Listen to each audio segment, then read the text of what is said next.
ओम ब्रह्म सत्यम सर्वाधार। आज एक प्रसंग से जाने कि संतुष्टि जीवन में कितना ज़रूरी। बिना संतुष्टि के आज मानव का बेड़ा गर्क। इस संसार में हर परिवार, हर मानव की दौड़ उस पैसे पर, उस नौकरी पर, गलत कार्य करके पैसा कमाना। तो आज उसी के आधार पर एक प्रसंग से सेवन करते हैं कि संतुष्टि जीवन में कितना ज़रूरी। सोहनलाल एक गांव में फलों की ठेली लगाता था। वो खेतों से ताज़ा फल खरीद कर लाता था, इसलिए उसके फल बहुत जल्दी बिक जाते थे। एक दिन एक सेठ जी सोहनलाल जी के पास आए तो सेठ जी बोले, अरे भाई सोहनलाल, तुम्हारे फल तो फटाफट बिक जाते हैं, लेकिन इस गांव में सस्ते फल बेचकर तुम्हें क्या बचत होती होगी। गांव से फल लेकर शहर जाकर बेचता हूँ तो ज़्यादा मुनाफा होता है। तो सोहनलाल बोला, वो तो ठीक है सेठ जी, लेकिन वहाँ पहुँचते पहुँचते बहुत से फल सड़ जाते होंगे।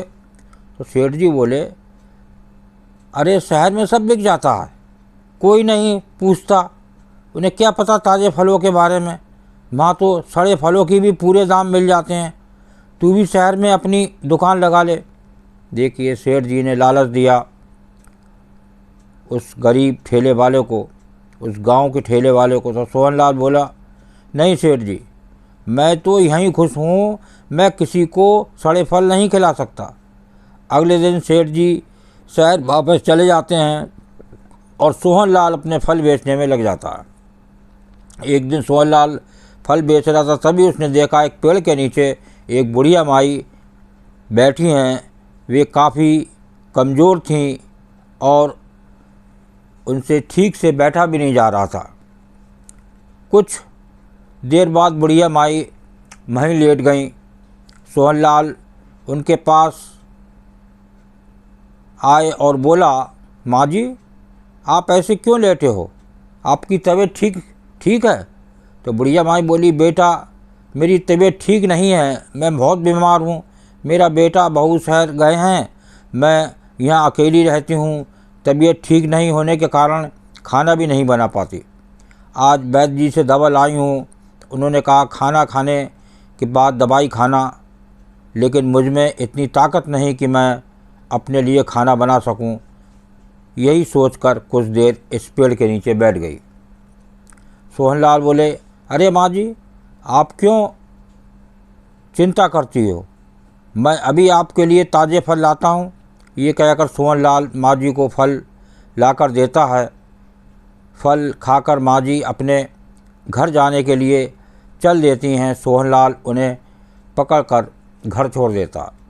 सोहनलाल बोला, माँ जी, मैं रोज़ आपको घर ही फल दे जाया करूँगा, जब तक आप ठीक नहीं हो जाती खाना मत बनाइएगा।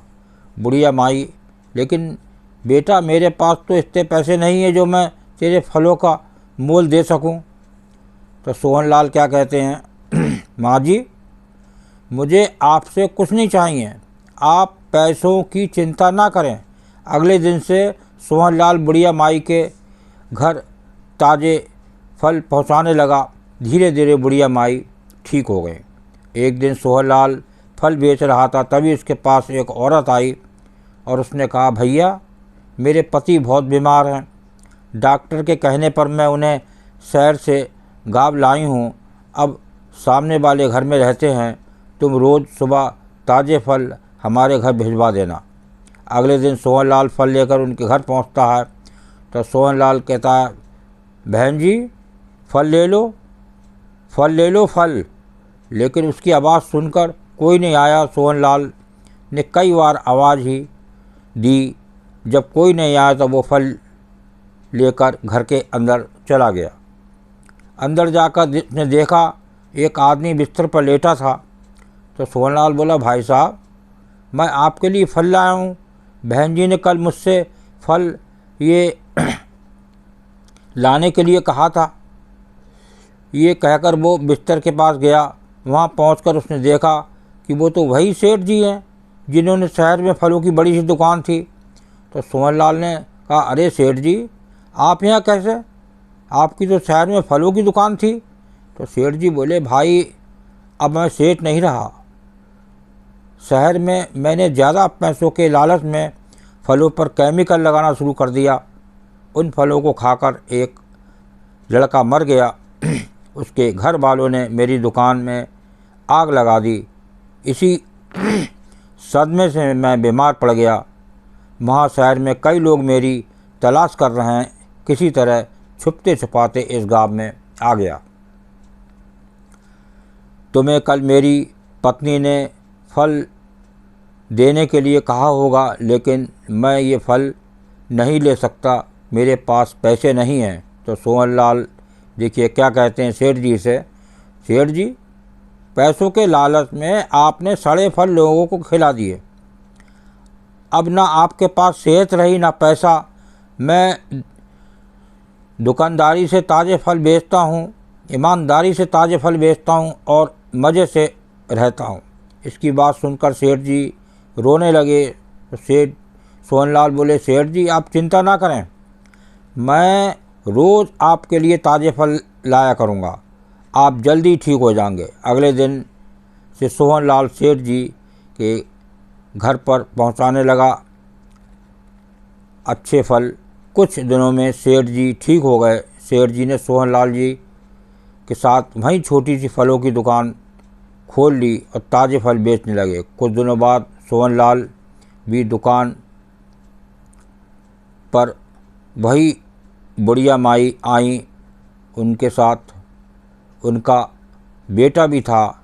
उसने आते ही सोहनलाल जी के पैर छुए और कहा, भैया आपने मेरी माँ की जान बचाई है, आपका एहसान कभी नहीं भूल सकता। मैं इसी ज़िले में कलेक्टर बनकर आया हूँ, यदि आपको कोई भी परेशानी हो तो मुझे अवश्य बताइएगा। ये सुनकर सोहनलाल बहुत खुश हुआ। उससे विश्वास नहीं हो रहा था कि ज़िले का कलेक्टर उस जैसे मामूली आदमी के पैर छू रहा था। सोहनलाल की दरिया दिली ने सबका दिल जीत लिया। आपको ये कहानी कैसी लगी ज़रूर बताइए। देखिए, ये कहानी एक सिखाती है जीवन में संतुष्टि बहुत ज़रूरी। बिना संतुष्टि के ये जीवन एक गड्ढे में गिर जाता है। जिस प्रकार से उस सेठ जी की हालत हुई कि उन्होंने लालच में केमिकल लगाना शुरू कर दिया। आज क्या क्या आदमी बच्चों को नहीं देख पा रहे हैं, पूरा परिवार नौकरी में पैसे कमाने में लगा है, बच्चों से मिलने तक का समय नहीं है। ये है आज के परिवारों की हालत। तो देखिए एक गुरुदेव की वाणी क्या बयान कर रही है, बहुत ही सुंदर वाणी। इसी संबंध में, इसी प्रसंग के आधार पर, जेती संपत पाबिये उतना घना कलेश,